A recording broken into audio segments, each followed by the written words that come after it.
29 अक्टूबर 1970 के अव्यक्त बाप दादा के हम बच्चों प्रति अनमोल महावाक्य। मुरली का सार, दीपमाला का सच्चा रहस्य। बाबा ने कहा, आज बाप दादा दीपमाला देख रहे हैं। यह दीपों की माला है ना। लोग दीपमाला मनाते हैं, बाप दादा दीपमाला देख रहे हैं। दीपक कौन से अच्छे लगते हैं? जो दीपक अखंड और अटल होता है, जिसका घृत कभी खुटता नहीं, वही अखंड जलता है। अपने को ऐसा दीपक समझते हो? ऐसे दीपकों की यादगार माला है। अपने को माला के बीच चमकता हुआ दीपक समझते हो? ऐसे समझते हो कि हमारा यादगार आज मना रहे हैं। दीपमाला के दिन 2 बातें विशेष ध्यान पर रखनी होती हैं। दीपमाला पर किन बातों का ध्यान रखते हैं? बच्चों ने कहा, सफाई करते हैं, नया चोपड़ा बनाते हैं। तो बाबा ने कहा, परंतु लक्ष्य क्या रखते हैं? कमाई का। उस लक्ष्य को लेकर सफाई भी करते हैं। तो सफाई भी सभी प्रकार से करना है और कमाई का लक्ष्य भी बुद्धि में रखना है। यह सफाई और कमाई का दोनों कार्य आप सभी ने किया है। अपने आप से संतुष्ट हो। जब कमाई है तो सफाई तो जरूर होगी ना। इन दोनों बातों में संतुष्टता होना आवश्यक है, लेकिन यह संतुष्टता आएगी उनको जो सदैव दिव्य गुणों का आह्वान करते रहेंगे। जितना जो आह्वान करेंगे उतना इन दोनों बातों में सदा संतुष्ट रहेंगे।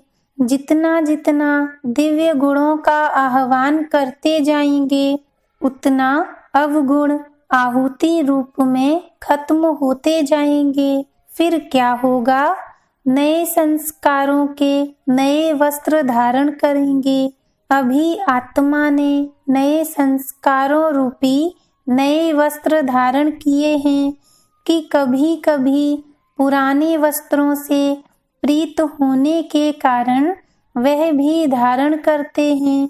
जब मर जीवा बने, नया जन्म नए संस्कारों को भी धारण किया। फिर पुराने संस्कार रूपी वस्त्रों को कभी क्यों धारण कर लेते?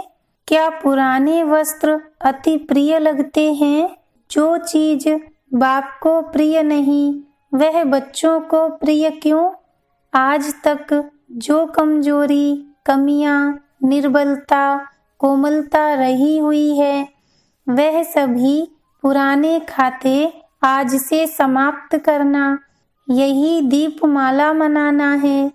अल्पकाल के लिए नहीं, लेकिन सदा काल के लिए और सर्व रूपों से समाप्त करना। यह है दीपावली मनाना। दीपावली को ताजपोशी का दिवस कहते हैं। आज आप सभी ने कौन सी ताजपोशी मनाई है? ताजपोशी के दिन क्या किया जाता है? राज सिंहासन का समारोह कब देखा है? स्मृति आती है? कितनी बार देखा होगा? अनेक बार। दिन प्रतिदिन ऐसे अनुभव करेंगे जैसे इस जन्म में प्रत्यक्ष देखी हुई बातें स्पष्ट रूप में इमर्ज रहती हैं। वैसे भविष्य राजाई के संस्कार जो आत्मा में समाये हुए हैं, वह जैसे कल की देखी हुई बात है, ऐसा अनुभव करते रहेंगे। ऐसे प्रत्यक्ष रूप में अनुभव करेंगे। इससे समझना अब हम अपने संपूर्ण स्थिति और अपने राज्य के समीप पहुंच गए हैं। सतयुगी संस्कार सोचने व स्मृति में लाने से नहीं, लेकिन स्वतः ही और स्पष्ट रीति जीवन में आते रहेंगे।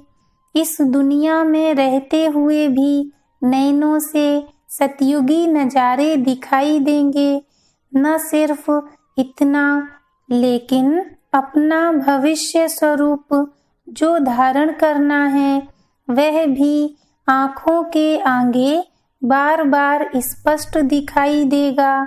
बस अभी अभी यह छोड़ वह सजा सजाया चोला धारण करना है। ऐसे अनुभव करते रहेंगे।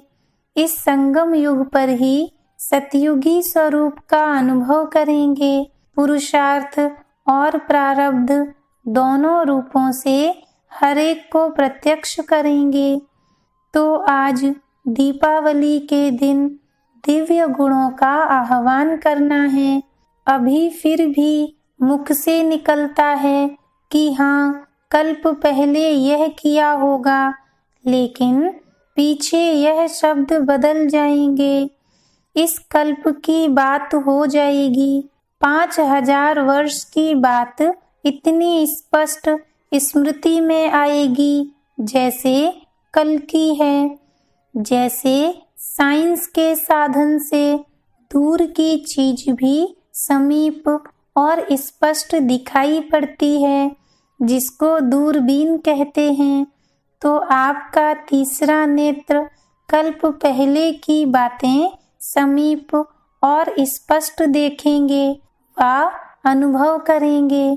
तो पुराने संस्कारों की चौपड़ियों को फिर से भूल से भी नहीं देखना। पुराने संस्कारों का चोला फिर धारण नहीं करना, नवीनता को धारण करना, यही आज के दिन का मंत्र है। रत्न जड़ित चोला छोड़ जड़ जड़ी भूत चोले से प्रीत नहीं लगाना।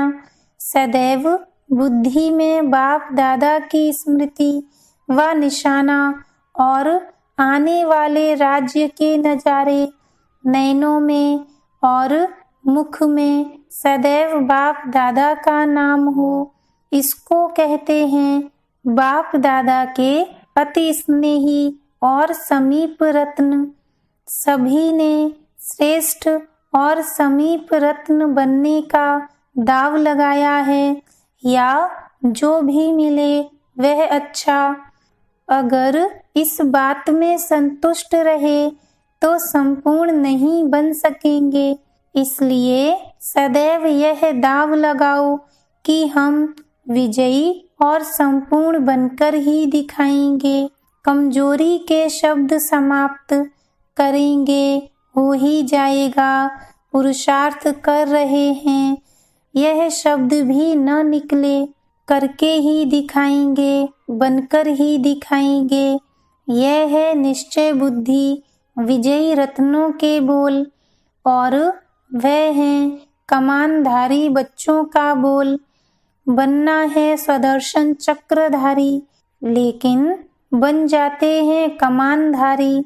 कई सोचते हैं कोई तो वह भी बनेंगे ना। इस बात में दयालु न बनो, कोई तो बनेंगे, इसलिए हम ही बन जाएं। ऐसे बनने वाले बहुत हैं। अच्छा, ओम शांति।